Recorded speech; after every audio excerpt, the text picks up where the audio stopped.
everything they had into making this fantastic RPG. Basically, it was their one last shot at redemption. Yet it became a new beginning. We were very happy that it sold more than we had anticipated or expected. I went nuts. That year, when I made a Christmas list to give to my parents, it had one item on it, and that was Final Fantasy. But monumental successes can lead to terrible failures. It was really beautiful to watch, but you also had to listen to the story and listen to the acting, and it really just killed it. Find out where it came from and where it's going. This is the epic story of Final Fantasy.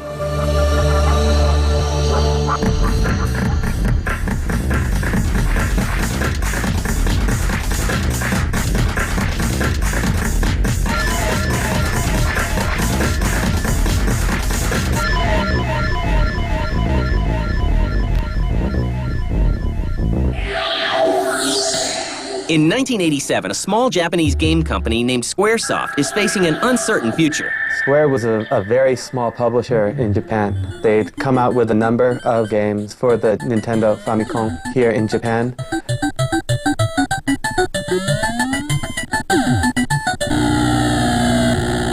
But really, there was nothing to distinguish them, to set them apart from the large number of small development houses that were able to thrive in Japan during the Famicom's heyday. But if they don't produce a breakout hit soon, their doors will be closing for good. Really, they needed not just a hit, but a mega hit if they were going to keep the company around. Facing an uncertain future, Squaresoft gambles on one final game. They called it Final Fantasy because this was going to be their last game. You know, they were going to put everything they had into making this fantastic RPG, and it was going to be their last one, and they were all going to go off and do their own thing. Square turns to Hironobu Sakaguchi, one of their resident game designers, to lead the project. Sakaguchi was working before at Square.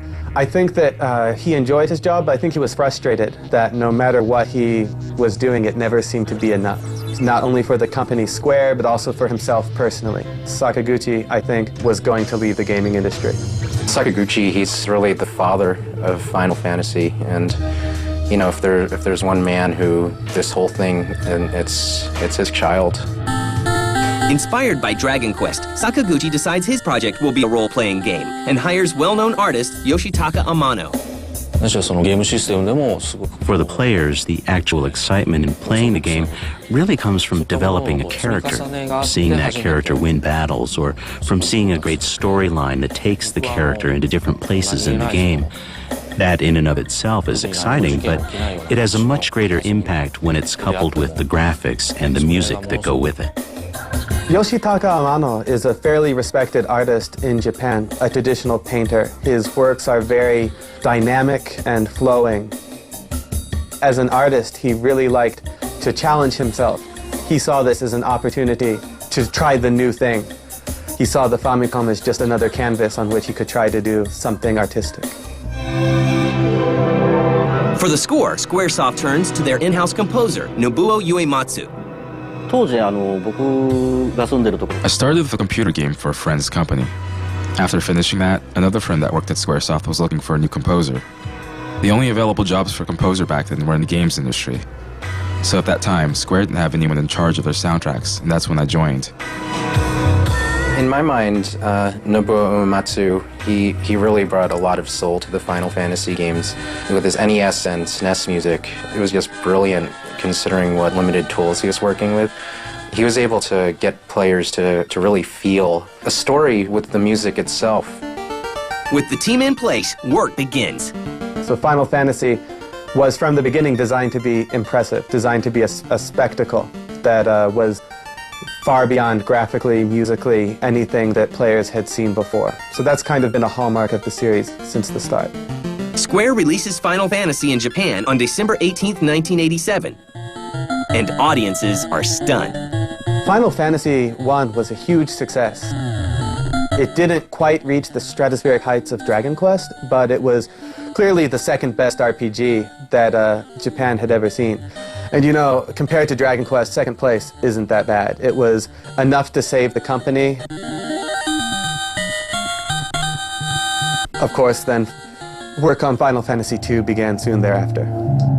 Despite the popularity of the first game, Square decides that their sequel can be even better. Never mind the consumer reaction. I think the reaction of the original designers and programmers was, oh my god, we've made this thing is so cool, you know, we have to do another one.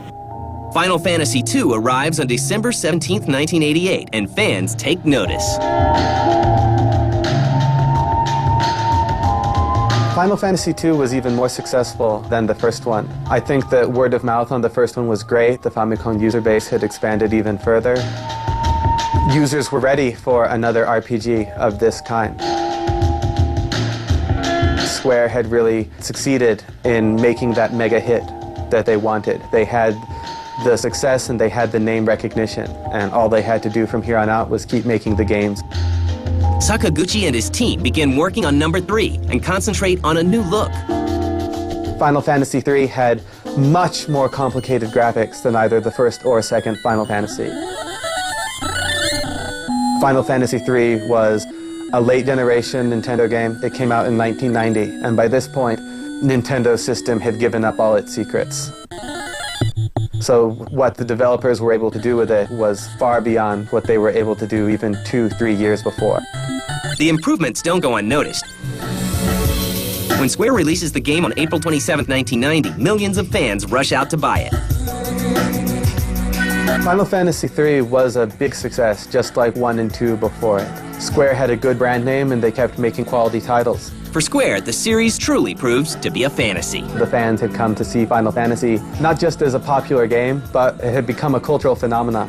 But would their success translate to another country or on a new system?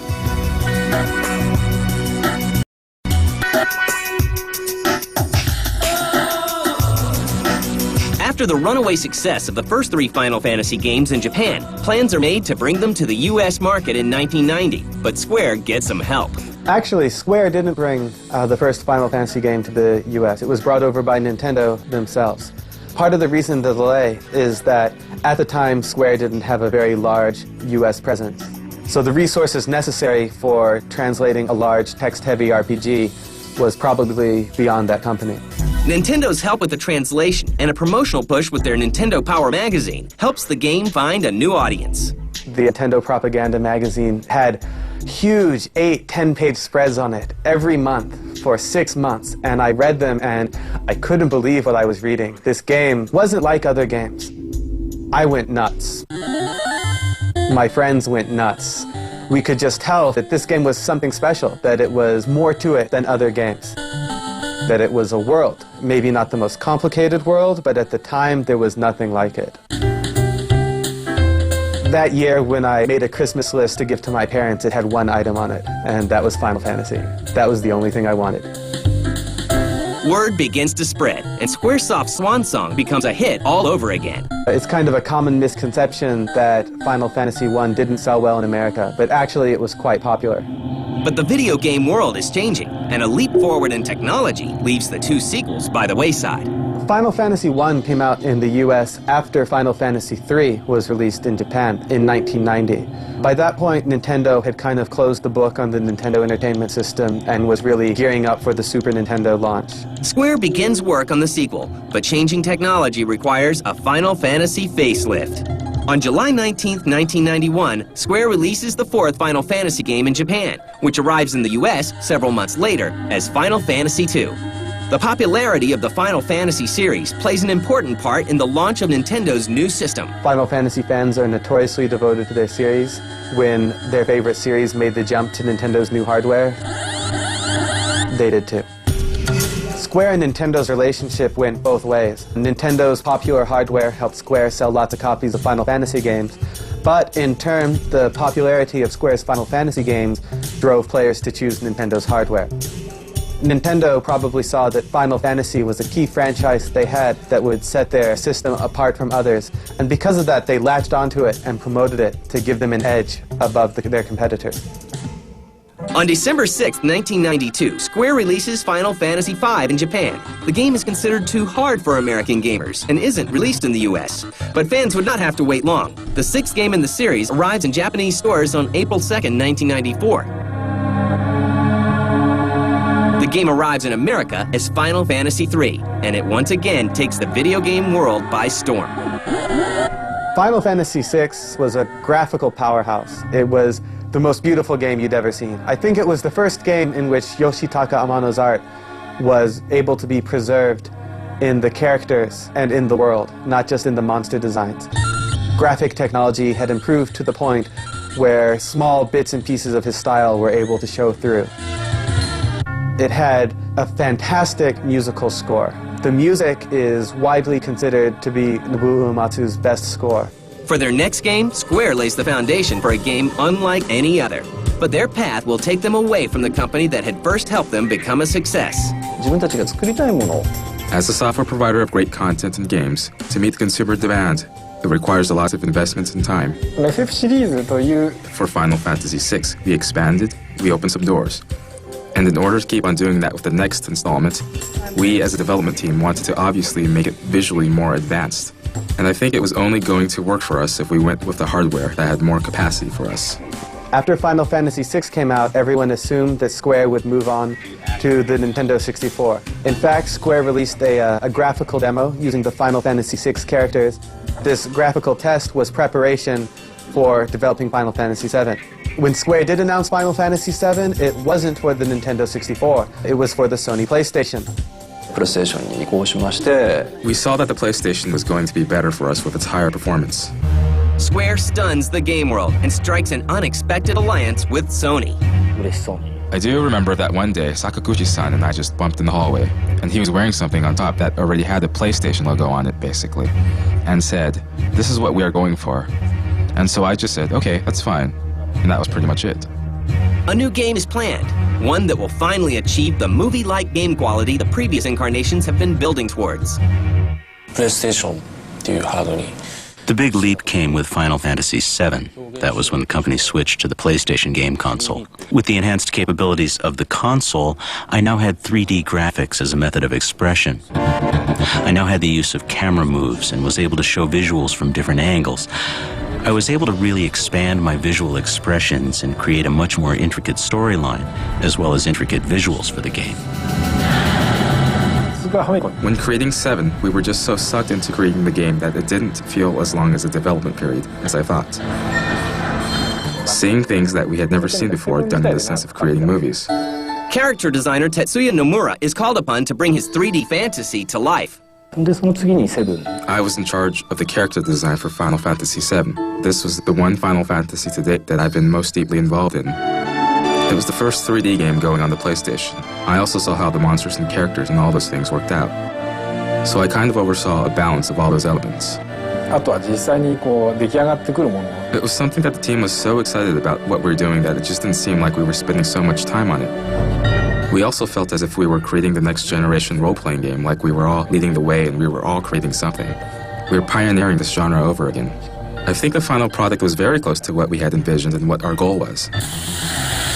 Final Fantasy VII is released in both the US and Japan as a PlayStation exclusive in 1997, and Sony launches a massive worldwide ad campaign, and it pays off. Traditionally, role-playing games have appealed to about 10 to 15% of the market. You know, very dedicated part of the market, but not huge. And what Final Fantasy VII did was just explode that. Suddenly, everyone wanted to play the game, and role-playing games were no longer kind of this niche thing. 3 million was a goal that we had in mind. And in the US, maybe 1 million. And it did go to 1 million. It went beyond 1 million. So we did feel as if, oh, are we going to really be able to beat these numbers? And when we did, we were excited, but also, at the same time, that it went beyond those numbers. We were very happy that it sold more than we had anticipated or expected. Work begins on Final Fantasy VIII. Square releases Final Fantasy VIII to an eager crowd of fans in 1999. When a Final Fantasy game comes out in Japan, it's an event. We talk about Myst being the biggest CD-ROM game of all time. They sold 4 million units in over a 4 or 5 year span. Final Fantasy VIII sold over 3.5 million units in about a month in Japan. A 9th installment quickly follows, featuring the return of artist Yoshitaka Amano. As the Final Fantasy series became increasingly cinematic, logically it seemed like the next step was to make a movie. And that movie put Square in a whole other circle.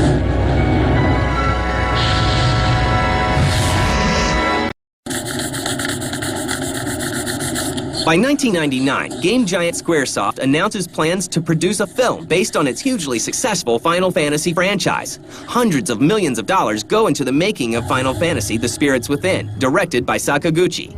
The movie arrives in theaters on July 11, 2001, but the reaction is not what Square had been hoping for. The movie was very confusing. It didn't appeal to Final Fantasy fans because it lacked the melodrama, the plot twists, the flamboyancy that had come to characterize the Final Fantasy plots. I think that movie just really underscores the fact that it's really difficult to replicate animated human characters. It is just hard to say, you know. If you can say that, oh, was this movie really supposed to be a Final Fantasy movie? Or, you know, did it just have the same name attached to it? It was a little unclear. Final Fantasy: The Spirits Within was really one of the biggest blows the company has suffered. They put a ton of money into this movie, really high expectations for it. It was really beautiful to watch, but you know, you also had to listen to the story and listen to the acting, and it really just killed it. You know, if that was successful, then maybe Square would still be doing movies today. It's a shame because it was just a wonder to look at. Despite the box office failure of the film, Square pushes forward in the series, using technology from the film to make a game for Sony's new PlayStation 2. Every Final Fantasy has a new something, a new challenge. For 10, it was definitely including voiceover as one of the key elements. The guardian worm, Evray. The great sacred beast. It added more life and added voices to the characters that we created. Roger, I'll give the command. In a way, I think that kind of completed and made a full circle from starting from 7. On July 19, 2001, Final Fantasy X arrives for the PlayStation 2, and fans line up to buy the game. It sells over 2 million copies in the first 48 hours. Work begins on several games at once. Final Fantasy X-2, an expansion of the story in Final Fantasy X. Find the sphere and the fiends appear. And Final Fantasy XI, a massively multiplayer game set in the Final Fantasy universe. Yeah, I really wonder why this series is so popular. I don't know, but I think it is the new element, the new challenges that we put in every installment. For example, Final Fantasy XI is fully online, but still, it's a Final Fantasy game. In 2002, Square delights Nintendo fans by announcing Final Fantasy Crystal Chronicles for the GameCube. The first in the series to appear on Nintendo's home console in almost a decade. To play the game to its fullest, you need 3 friends, 4 players total. You need 4 Game Boy systems that are hooked up to the GameCube. So it's really unique for a Final Fantasy game in that you have this group feeling to it. Game giant Squaresoft announces Final Fantasy XII to an eager crowd of fans. Final Fantasy is the most successful role-playing franchise with millions of adoring fans. For a series that has been out for over 10 years easily, I think by now there's a different generation of users and gamers who are playing the current Final Fantasies. So in a sense, this game has provided content for a few generations so far, and hopefully that will continue. That will be one of my dreams. To continue Final Fantasy, and to many generations, that can be something. And when a consumer sees Square on the box, they know this game is going to have amazing production values. This game's been tested to death to make sure it's fun. And, you know, this game is going to be solid. I think for gamers, whenever a new Final Fantasy game is announced, the world pretty much stops. Even fans that don't like Final Fantasy, they want to know what's going on because it just has such a huge impact. It's such an incredibly successful series, wildly popular. With all our games, especially Final Fantasy, we try to do what is at the highest point of interest of every installment of the series. We start fresh and do something completely new. We just don't do any repeats. We do 8 full model changes. We always try to keep up with ourselves. I don't really have this huge goal right in front of me. It's more what we believe in. What we believe is going to make a unique and great product. That is all we basically focus on, and see how that rolls into something grand. 僕の中ではそのファイナルファンタジーっていうのは There are certain styles for Final Fantasy. Final Fantasy-ness, if you will. まあテーマの置きどころ Since the とか beginning of the series, my staff has been able to work with the latest technology and the latest tools of the time and really challenge themselves every time they work on a new title. The series is like a giant toy box, and you find something entertaining and really cool to look at and wondering, wow, how did they put all this fun stuff in here?